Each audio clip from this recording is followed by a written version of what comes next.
The ideal gas law and the kinetic theory of gases is going to be the topic of this lesson in my new general physics playlist, which when complete will cover a full year of university algebra-based physics. Now, in the last chapter, we focused on fluids and solids, but it is in this lesson, in this chapter in particular, that we'll be focusing on gases instead. And in addition to the ideal gas law and the foundation on which it stands, the kinetic theory of gases, we'll also be talking about the relationship between the kinetic energy of a gas and temperature, the root mean square speed, as well as the Maxwell distribution of speeds. My name is Chad, and welcome to Chad's Prep, where my goal is to take the stress out of learning science. Now, if you're new to the channel, we've got comprehensive playlists for general chemistry, organic chemistry, general physics, and high school chemistry.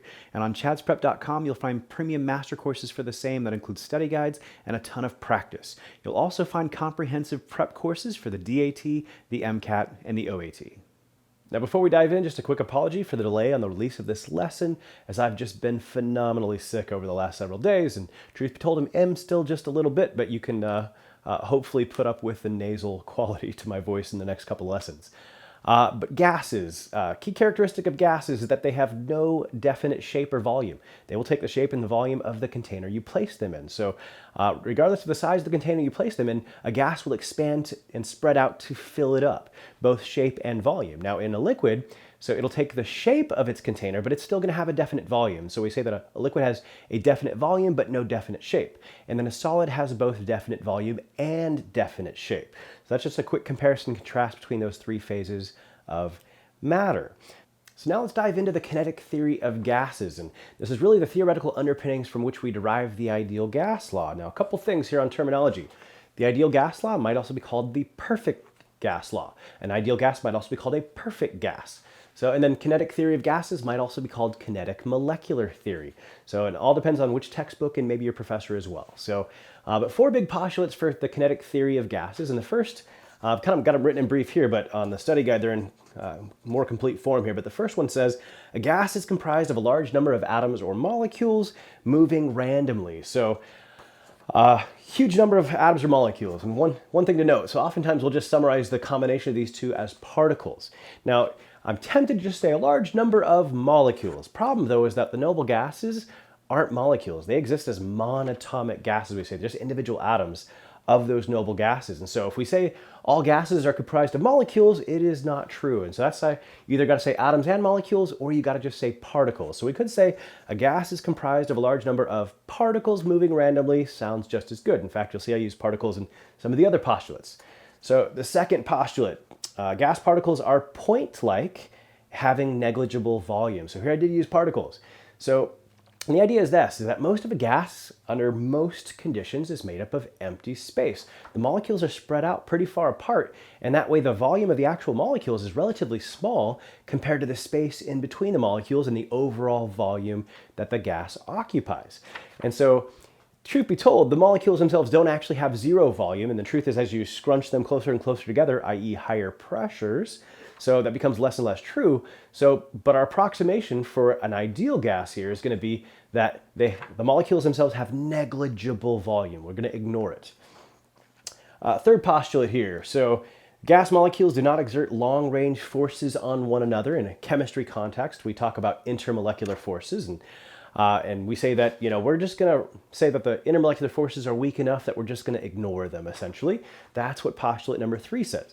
Well, again, the stronger the intermolecular forces of an actual gas, or what we call a real gas, so the less we're going to find that a gas is going to follow the ideal gas law. So, but we're going to find out that under most normal conditions of pressure and temperature that you're likely to experience in the atmosphere, so yeah, most gases are probably going to behave fairly ideally, and this postulate is going to be fairly true. But if you get to some more extreme conditions, maybe not so much, as we'll see. And then finally, all collisions between molecules and with the walls of the container are elastic. And if you recall, elastic means there is no loss of kinetic energy from before to after the collision. So, and you might recall that for a perfectly inelastic collision, the two objects colliding are going to stick together. Well, for a collision to be elastic, you might think of it also then as there's no propensity for those molecules to stick together whatsoever. And again, we're ignoring any kind of intermolecular forces either on the long range or on the short range would be another way to look at it. But you definitely want to know that there's all collisions are elastic. There's no loss of kinetic energy. All right, so a couple things to note. So we said under most kind of normal conditions of atmospheric temperature and pressure. So these things are largely true, and most gases, to a good approximation, follow the ideal gas law. So we can more specifically say this, that these are most true under conditions of low pressure and high temperature. We'll start with the low pressure here. So under low pressure, the molecules are fairly spread out. And so to say that the molecules themselves have negligible volume compared to the overall volume of the gas is a really good approximation. So however, at high pressures, this really breaks down. We'll find out the ideal gas law, PV equals nRT, works fairly good at low pressures, not so great at fairly high pressures. So so it turns out. And then finally, number 3 here, no long-range forces. And it turns out this is a better approximation at high temperatures. So at higher temperatures, we're going to find out there's a relationship between temperature and kinetic energy. Higher temperatures, higher kinetic energies, higher average velocities, right, of the molecules. And if they're moving faster, that way when they do collide, they're just likely to bounce right off each other and not really have a whole lot of time to experience any kind of attractive forces that real molecules might have. Well, molecules are moving fastest at higher temperatures, and so they're going to feel these forces less and less. And in fact, whether they be short range or long range, less and less at these higher temperatures. And normal atmospheric temperature, just walk outside on a normal day. And you're going to find out that we use 0 degrees Celsius, i.e. 273 Kelvin, and 1 atmosphere pressure, i.e. 125 Pascal. So as fairly decent conditions that follow these, and therefore where the kinetic theory of gases applies. And so the normal conditions you're going to likely encounter on planet Earth, even on a fairly cold day in the winter in many climates, is still going to kind of apply to most of these, and therefore the ideal gas law applies. Under most conditions, a gas is likely to be found on planet Earth. All right, so we're going to get to this ideal gas law here, and we'll see it's PV equals nRT. So the big thing we got to talk about first, though, is this lovely variable n here. So a lowercase n stands for the number of moles. So the number of moles is Avogadro's number of something. And so it's 6.02 times 10 to the 23rd. So a really big number, huge number, in fact. So it turns out a mole of anything is Avogadro's number of something. Well, you're not going to talk about a mole of anything except a mole of atoms or molecules kind of a thing. You're not going to talk about like a mole of basketballs or a mole of pancakes. You know, I ate a mole of pancakes this morning. No, you didn't. So a mole of pancakes doesn't exist and you could not eat it. But a mole of atoms or molecules, and it turns out this number was derived for a very specific reason. So like if we say we have 1 carbon atom, so 1 carbon atom, we like to say weighs 12 AMUs, and technically 12.011 AMUs if we add some more sig figs in there and stuff like that. So whereas 1 mole of carbon atoms weighs 12.011 grams, or 12 grams here. And so the idea is that this number comes from the fact that we can now relate 1 atom and 1 mole, so with different units, but the exact same numerical value by using that number. So that's where kind of Avogadro's number comes from. It allows us to kind of relate this new atomic mass unit and grams, and relate 1 atom and 1 mole of those atoms and come up with the same number in either case. So 6.02 times 10 to the 23rd carbon atoms weighs 12 grams, whereas 1 atom weighs 12 AMUs, atomic mass units. So, and here I wrote AMUs, and commonly actually you're going to see the Greek letter mu used more commonly these days and stuff like that.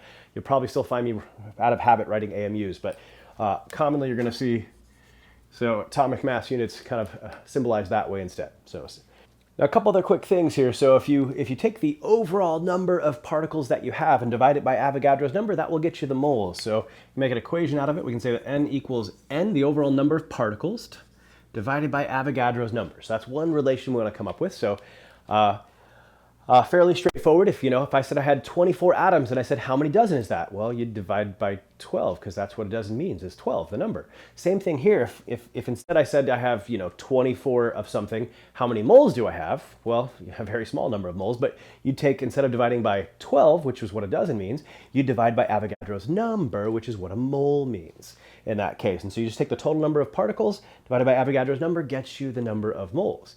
Now, one other thing, and here I kind of pulled out that one carbon atom weighs 12.011 AMUs, and 1 mole of carbon atoms weighs 12.011 grams. So, and how did I know that? Well, it's on the periodic table. So we call this, at least expressed in grams per 1 mole, we call it the molar mass. And that's what the periodic table gives you for every atom on the periodic table. It gives you the molar mass. And so there's also a relationship we want to derive here. So that N is equal to the mass divided by that molar mass. So if I have 24 grams of carbon, that's the mass of carbon I might have. And I say, well, how many moles is that? Well, you look up on the periodic table and it says, oh, 1 mole weighs 12.011 grams, which I'm going to round to 12 grams. I'd say, well, if I have 24 grams and every 12 grams is a mole, because that's the molar mass, 12 grams per mole, 24 grams divided by 12 grams per mole gets me 2 moles. So you might have to reference a periodic table a time or two in this particular chapter. So on any question I'm likely to ask, though, that might involve it, I would be supplying it for students. So, but for those of you doing homework and stuff like that, you might have to check the inside cover of your textbook, or might have to go to like periodictable.com or something like that. So now we've already kind of presented the ideal gas law. So and it's an example of what we call an equation of state. For a sample of a gas, it relates pressure, volume, and temperature. So which are kind of not independent of one another. So changing one is going to affect the others and things of the sort. So, and it's an example of what we call this equation of state. Now it's an equation of state for an ideal gas, a gas behaving ideally under kinetic theory of gases. So, but they're more complicated ones that are out there for real gases, we call gases that are behaving as they really do, not kind of as they ideally could, or something of that sort. We're not going to cover any of these real gas equations of state, like the van der Waals equation, things of the sort, but you might see them in a general chemistry course or in a more advanced like physical chemistry or thermodynamics course. So, but none in this one. So, but in coming up with this ideal gas law, so it turns out some early pioneers looked at some of the relationships of some of the variables in our equation of state, and we kind of can combine all of their findings into this overall ideal gas law equation of state. So we start with Boyle's law, and Boyle looked at the relationship specifically between pressure and volume. And he said the pressure is inversely proportional to the volume of a gas if you hold the temperature constant. So if we hold the temperature constant, notice, well, and we're talking about a set sample of a gas. Well, if it's a set sample of the gas, the moles are not changing. So R here is what we call the universal gas constant. So, and it's just what makes this equation true, if you will. And there's a little more to it than that. So, but it's the universal gas constant. We'll get into a little more of what it is a little bit later here. So, but it's a constant. So, and then if we're holding temperature constant, well then pressure times volume would equal a constant, which means if you made the pressure higher, the volume would have to go lower by the, same degree, if you will. If you double the pressure, the volume would have to get 2 times smaller, be cut in half to hold pressure times volume equaling the same constant. And so that's what Boyle kind of derived. Pressure is inversely proportional to volume. Well, then Charles came along and he said, let's study the relationship between volume and temperature. And he said volume is proportional to temperature. So if you take a balloon, I live here in Arizona, and if you are in a nice air-conditioned room at 76 degrees in the middle of a summer, and you go outside where it's 115 degrees, and these are on the Fahrenheit scale, so what you'll find is that if you got this balloon blown up and you take it outside, it actually expands when you go outside, because as the temperature goes up, the volume goes up as well. And they are proportional if you're holding the pressure constant. So all of a sudden now you can see that if you're holding pressure constant, and it's for a set sample of gas, so moles are constant, and R is a constant, then the only variables you have are volume and temperature. And if you double the temperature on this side, then you'd have to double the volume on this side. They're directly proportional if the pressure is held constant. Okay, so then we got Avogadro's law, and Avogadro's famous for his number, which means the mole. And so he related volume to moles. And he said, we're going to compare volume to the number of moles of gas as long as you're holding both pressure and temperature constant. Well, if pressure and temperature are constant, are always a constant, then these are the only two variables in such a situation. And if you double the number of moles of gas, you'd have to double the volume on the other side to maintain this equality. So this is something we intuitively know. So if you put more moles of gas into a balloon, i.e. you're blowing it up, it gets bigger, the volume gets greater. And this seems, kind of rudimentary to us now, but it was actually a pretty foundational discovery in the case of Avogadro here. And then finally, Guy-Lussac's law. And Guy-Lussac related pressure to temperature. So, and again, for a given sample of gas, so the moles aren't changing, so pressure and temperature are directly proportional if you hold the volume of the gas constant. So, and we can see that right here again. If you double the temperature on this side, then you'd have to double the pressure on this side to maintain the equality, again, under conditions of constant volume. So, all right, now one thing to note here, a couple of these did involve temperature, and we talked about Charles' law involving temperature. So, I forgot to write these here. So volume proportional to moles and pressure proportional to temperature. So in the case of Charles' law and Guy-Lussac's law, we talked about doubling the temperature, and I just want to remind you that if you're going to talk about doubling the temperature, you better be using an absolute scale, i.e. the Kelvin scale. So again, if you go from 20 degrees Celsius to 40 degrees Celsius, that's not a doubling of the temperature because we have that false zero we talked about in the last lesson. So again, you should be looking at it, not going from 20 degrees Celsius to 40 degrees Celsius, that's not doubling. You'd be looking at that and saying, that's going from 293 Kelvin to 313 Kelvin. Yeah, that's not doubling. So, however, if you're going from 20 Kelvin to 40 Kelvin, that is a doubling of temperature.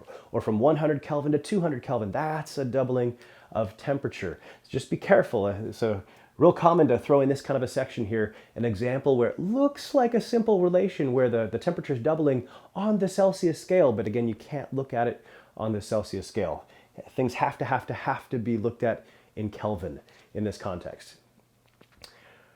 All right, so these are some of the basics, and you put these all together, and ultimately you spit out the ideal gas law. Now notice I use the ideal gas law to kind of explain these, but it's usually the other way around, and these guys obviously didn't have an ideal gas law to work with, from which they derived these. They, studied the gases in the laboratory and came up with these simple, so kind of two variable laws, and then it was all extrapolated and put together to get the ideal gas law. So just keep that in mind. I kind of postulated we already had this and used it to explain these, but in practice it worked the other way around. All right, so if we take a look at the handout now, we're now ready to finally do some calculations. Oh, we got actually one last little thing to do here. So a couple things. So one, we've got PV equals nRT. So, and you should know that R is equal to 8.31 joules per mole Kelvin. So, or you're commonly going to see R expressed as 0.0821 liter atmospheres per mole Kelvin. So you'll find R expressed in a whole variety of different units. And one thing you'll find out, and we'll see this in the next couple of chapters, we'll talk about pressure volume work. And it turns out pressure multiplied by volume actually is energy. So in this pressure volume work is energy. So same kind of thing. And so it turns out a liter atmosphere is actually a form or a unit of energy. So which kind of seems weird to us. We're used to saying joules. Yeah, that's the SI unit for energy.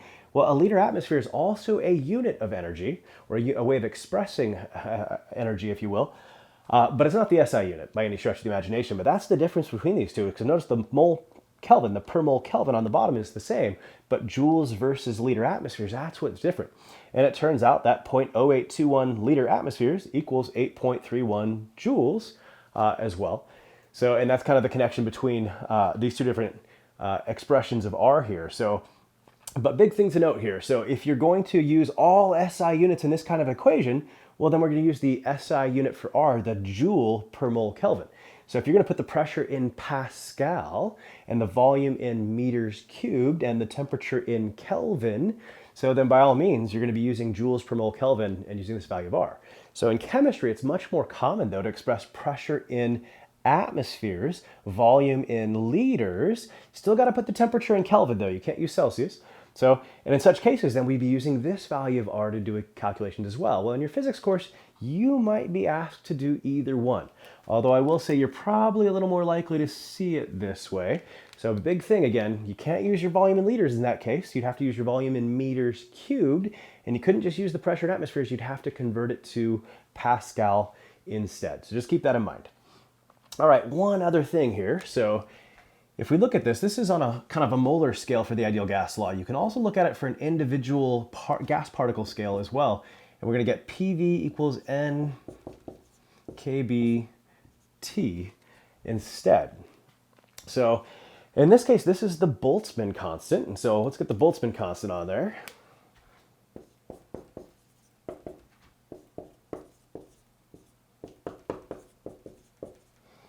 So in this case, 10 to the negative 23 joules per mole Kelvin. No, it's just joules per Kelvin. I got it wrong on the handout.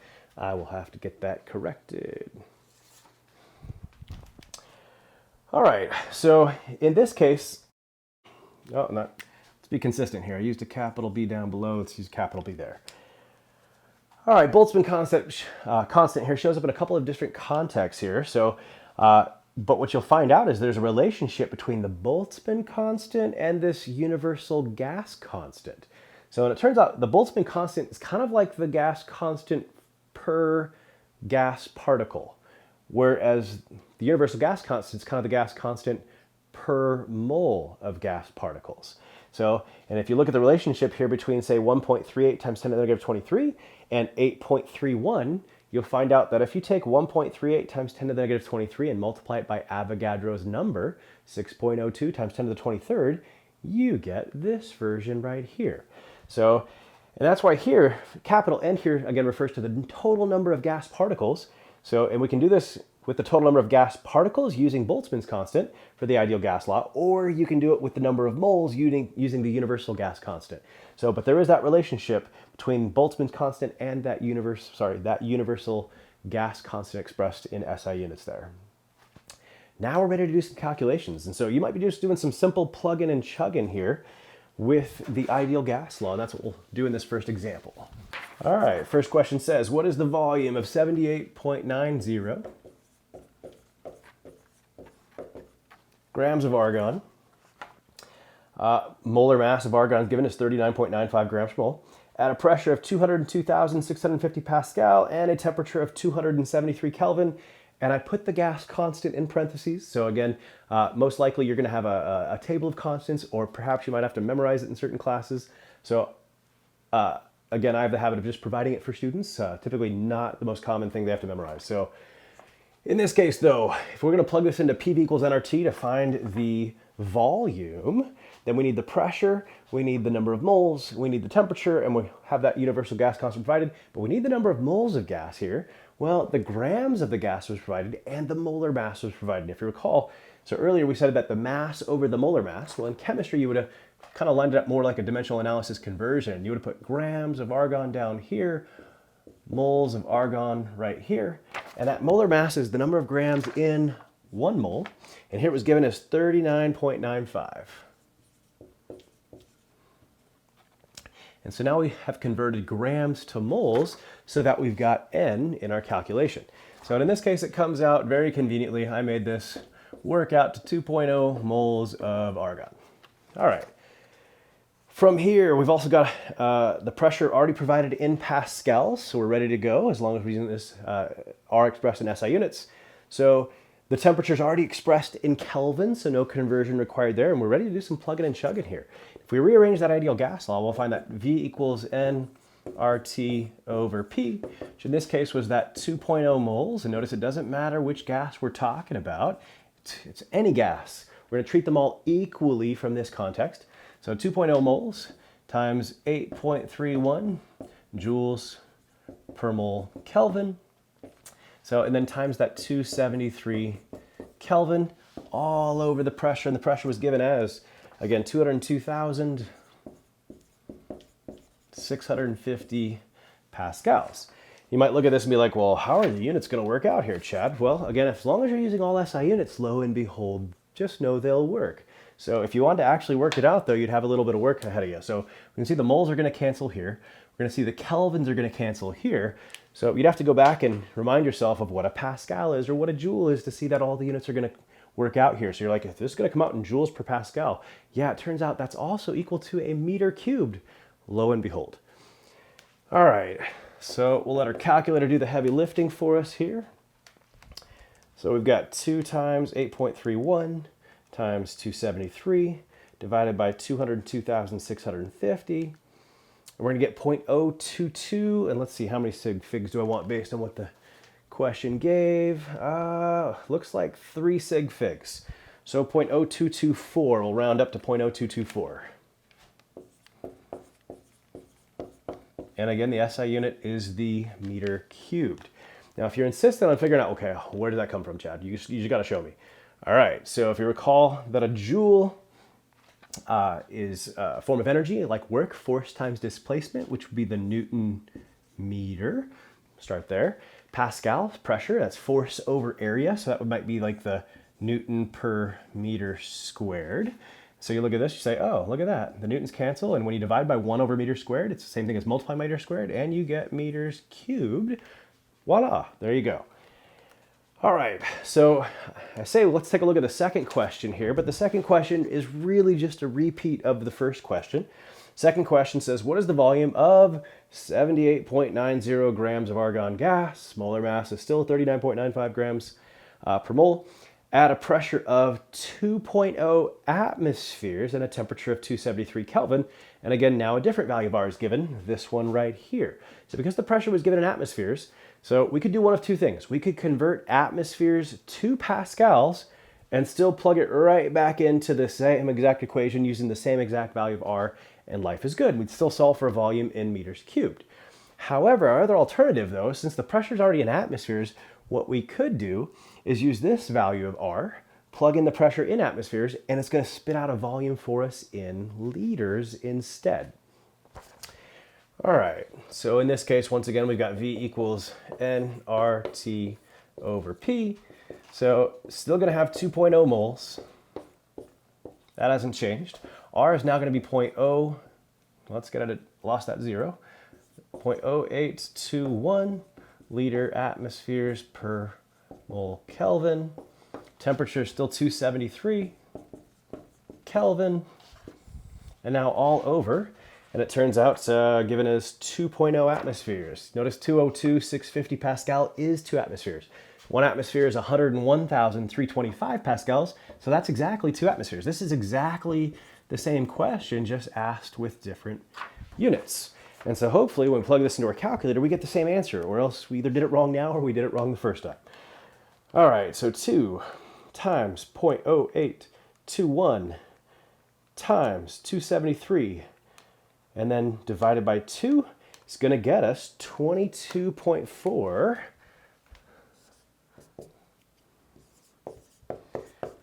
but what are the units now? And again, we see how this works out, and we can see, oh, there's where the moles cancel, there's where the Kelvin cancels, there's where the atmospheres cancel, and we're left with an answer in liters. You might be like, Chad, you told us we could get the same answer. Well, we did get the same answer, just expressed in a different unit. So we got 22.4 liters in 3 sig figs. Notice it's still 0.0224. Well, it turns out that 1,000 liters equals 1 meter cubed.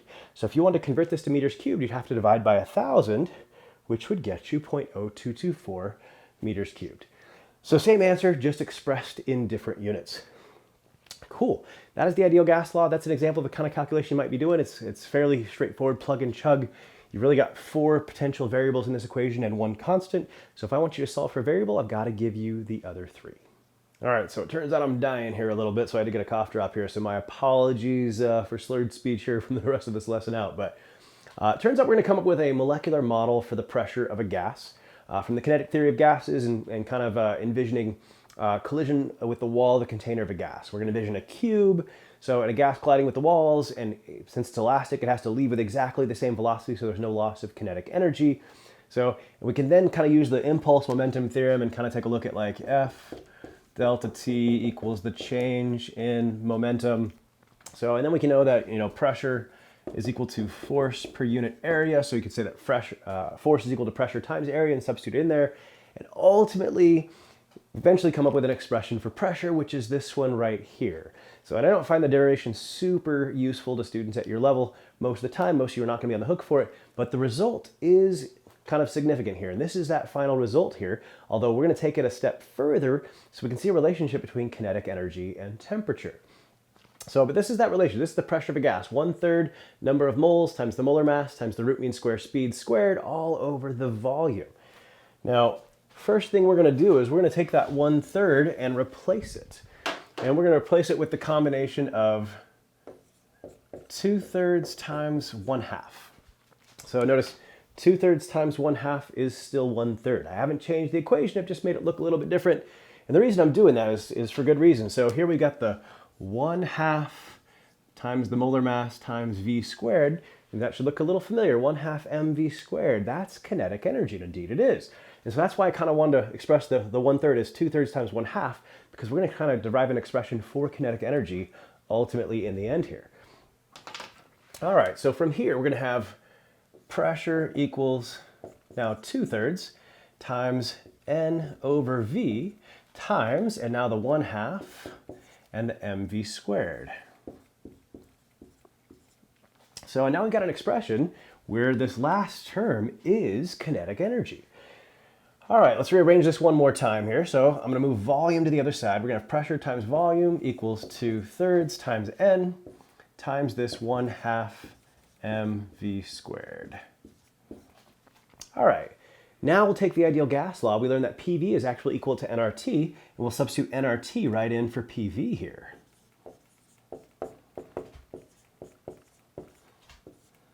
And then we'll call this simply just now from here on out, kinetic energy of the gas. Okay, so a couple things are going to drop out here. So actually just one thing, but from each side, number of moles of gas. So, and now we can actually come up with an expression for kinetic energy if we rearrange this. So kinetic energy of that gas is going to equal, so in this case, to get rid of that 2/3, we'll multiply by 3/2, and we're going to get 3/2 RT. And this is super important. So if you look, kinetic energy is only dependent on one variable for this gas and one variable alone. Notice R is not a variable, that's a constant, the universal gas constant.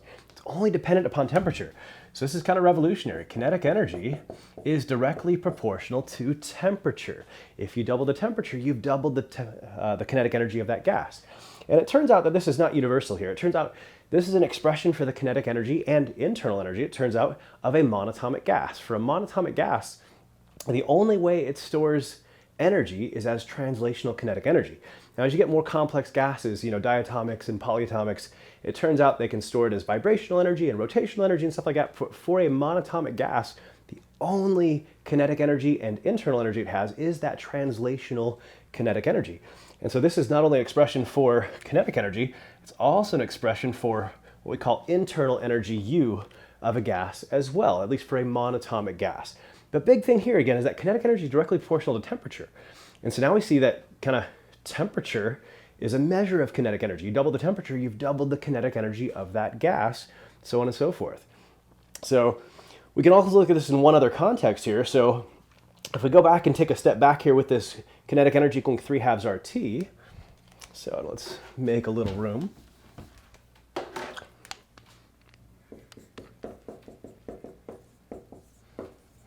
So kind of going to go back up the chain just a little bit, and let's go back to 1/2 mv/RMS squared equals 3/2 RT. So, and come up with an expression for this root mean square velocity. So here, v/RMS squared is going to equal, to get rid of this 1/2, we're going to multiply by 2, and that's going to leave us just as 3 RT. We'd have to divide by that molar mass right there, and then we'll take the square root of both sides and get that the root mean square speed is equal to the square root of 3 RT over m. So if you want to calculate the root mean square velocity of a gas, you need to know, well, what's the temperature and what's the molar mass of that gas? And that's all you need to know, though. And it's simple plug and chug here. You can also see some relationships here between the root mean square velocity and the temperature. So let's say I quadruple the temperature.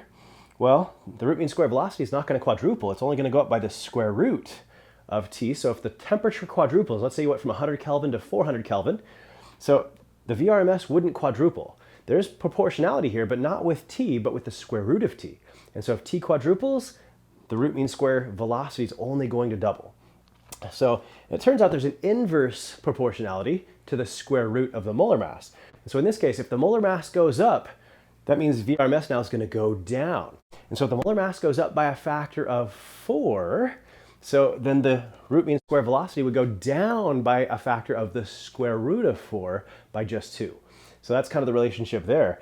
So, and we're going to do some plugging and chugging with this guy. So as a practice question, but we're also going to look at one other important graphical relationship first before we get there. All right, so this graph ultimately shows us what we call the Maxwell distribution of speeds. Now, if we look at this last expression here, we had an expression for the root mean square speed, or root mean square velocity. So, and it's kind of like an average. It's not exactly the same thing as an average, but it's kind of like an average. So keep that in mind. And the reason we have to talk about averages or root mean square speeds is because not all molecules of a gas are moving with the same speed. There's a distribution. And that's ultimately what we're looking at here. We want to see, well, how does, say, temperature affect the distribution? So, and ultimately, as temperature goes up, your average speed should go up. So what you find out is that your distribution is going to flatten a little bit. You're going to get a bigger spread in that distribution, but the overall average, and therefore root mean square speed as well, are going to increase with higher temperature. And so if you look on the handout here on the study guide, so I put two different graphs here on there. One was in regards to temperature, and we had temperature here at 300 Kelvin in blue. So, and then in some sort of purplish color we had 600 Kelvin.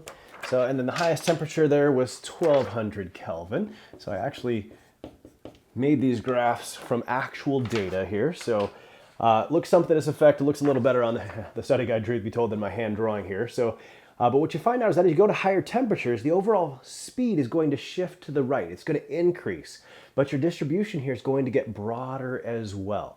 So, and that's ultimately just the nature of what happens. Notice we're not graphing any of the equations we have. There's some other equations that show the fraction of molecules that have a particular speed at a given temperature and stuff like that. That's ultimately what's plotted here. And those equations aren't super important for your course, just the result here. And you should recognize that on a graph like this, if the variable you're altering is temperature, you should recognize that as you're going further to the right on the curve here, and the curve is going to get broadened out, flattened, if you will, a little bit, that's higher and higher temperature. So, and again, just another way of verifying that root mean square velocity and temperature are proportional, or at least to the square root of the temperature. So, but they're related. As one goes up, the other goes up. And so higher temperature gets you higher speed. So as we see in red right here in particular. Now, the other place this could be looked at, though, is in terms of molar mass. And so I did a very similar graph, and the truth is it doesn't look exactly the same on the study guide. So, but relatively the positions would work for this. So, but it's in terms of molar mass, and in this case we've got argon, neon, and helium. And so this would correspond now to argon, then neon, and then helium here. And so now we find out, again, there's an inverse relationship. So not inversely proportional necessarily, but inversely proportional to the square root of the molar mass, but an inverse relationship between the root mean square speed and the molar mass. And so as the molar mass goes up, the root mean square speed should go down. And that's why in this case, argon with a molar mass close to 40 grams per mole, so neon's going to be close to 20 grams per mole and helium just 4 grams per mole. Well, since argon has the highest molar mass, it should have the lowest root mean square velocity. So, and in this case, we can see that, yeah, the entire speed distribution is shifted to the left at lower speeds. So for blue here, for argon. Whereas for helium at the other end of the spectrum, it had the lightest molar mass at just 4 grams per mole. And so it's going to have, in this case, with the lowest molar mass, have the highest average root mean square velocity, furthest right shifted, but once again broadened out as they get right shifted. So, but you should definitely be comfortable with looking at a graph just like this, either in the context of varied temperature or varied molar mass. So if we were looking at temperature again, the highest temperatures have the highest speeds and are the ones that are flattened furthest to the right. So whereas the lowest molar masses, if it's molar mass you're varying, have the highest speeds and are furthest shifted to the right and flattened out a little bit. All right, so finally, let's do a calculation here with our root mean square velocity. And the question simply says, what is the root mean square speed of argon gas? And the molar mass is given as 39.95 grams per mole at 300.0 Kelvin. And so we're just trying to find that root mean square velocity. We're just going to do some plugging and chugging here. So in this case, that root mean square speed is equal to the square root of 3RT. And in this case, we'll use SI units, so 8.314 joules per mole Kelvin. Temperature, got to make sure that's in Kelvin. And in this case, it's given us 300 Kelvin, so life is good. If it was in Celsius, we'd have to convert. So, and then we got to divide it by the molar mass here. And so here we got a problem, though. So molar mass is given as 39.95 grams per mole. That's what it would look like if you looked it up on the periodic table of elements. Problem is that grams per mole is not SI units. Notice SI units for mass is kilograms. So instead of plugging in the 39.95 grams per mole, we've got to divide by 1,000 here and make it 0.03995 kilograms per mole to get our SI units. And notice, because we're using all SI units, that's what guarantees that our root mean square speed is going to come out in SI units of meters per second. If you use the grams per mole, that will not be the case here. All right, so now let's do some plugging and chugging. And 3 times 8.31 times 300 divided by 0.03995. And then we'll take the square root of that answer. We're going to get 432.676 something. In this case, we want to round to 4 sig fig, so 432 and the 0.67 will round up to 0.7.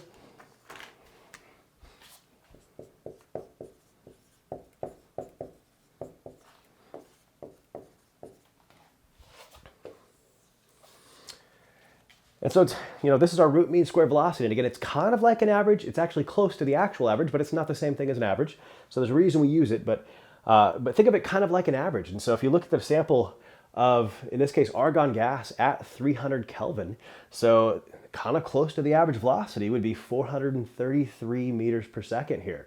So moving pretty fast, the average molecules in that gas, even though on average, so the directions are all different and stuff like that. And so as long as there's no bulk flow of the gas, the overall motion of gas molecules, they're all moving individually fairly fast, at least on average, but in all sorts of different directions and stuff like that. That's why there's no overall bulk motion of the gas. Whew, so I made it here. And if you have found this lesson helpful, consider giving it a like. Happy studying.